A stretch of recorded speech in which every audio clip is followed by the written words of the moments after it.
السلام علیکم دوستو، امید ہے آپ خیریت سے ہوں گے۔ دوستو، آج میں جو طلسمی نسخہ لے کر آیا ہوں وہ ہے خراٹے کی بیماری اور اس کا علاج ہے۔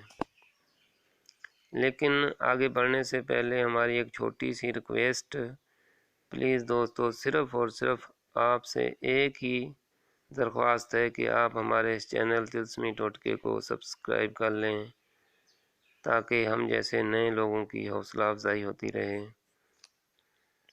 دوستو، خراٹے ایک ایسی بیماری ہے جس کی تکلیف مریض کو نہیں بلکہ اس کے ارد گرد سوئے ہوئے لوگوں کو ہوتی ہے،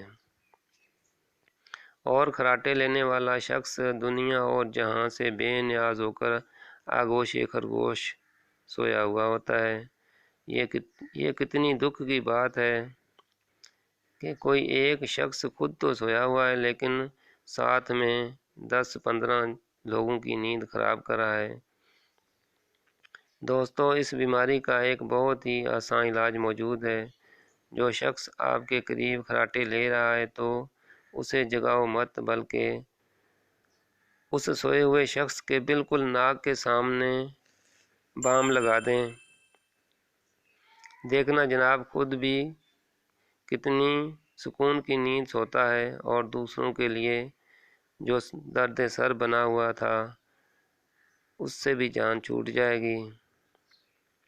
دوستو، مطلوبہ شخص خود بھی اگر با احساس ہے، اسے بھی چاہیے کہ وہ خود ہی سونے سے پہلے ناک میں اور ناک کے ارد گرد بام لگا کر سوئے۔ دوستو، اگر کوئی ایسی نوبت آئے کہ کوئی خراٹے لے رہا ہو اور بام وغیرہ موجود نہ ہو تو کوئی بھی پرفیوم وغیرہ اس کے ناک کے ارد گرد لگا دیں، انشاءاللہ خود بھی سکون کی نیند سوئے گا اور دوسروں کی بھی نیند خراب نہیں کرے گا۔ اسی کے ساتھ دوستو مجھے اجازت دیں، اپنا اور اپنے ارد گرد والوں کا خیال رکھیے گا۔ اللہ حافظ۔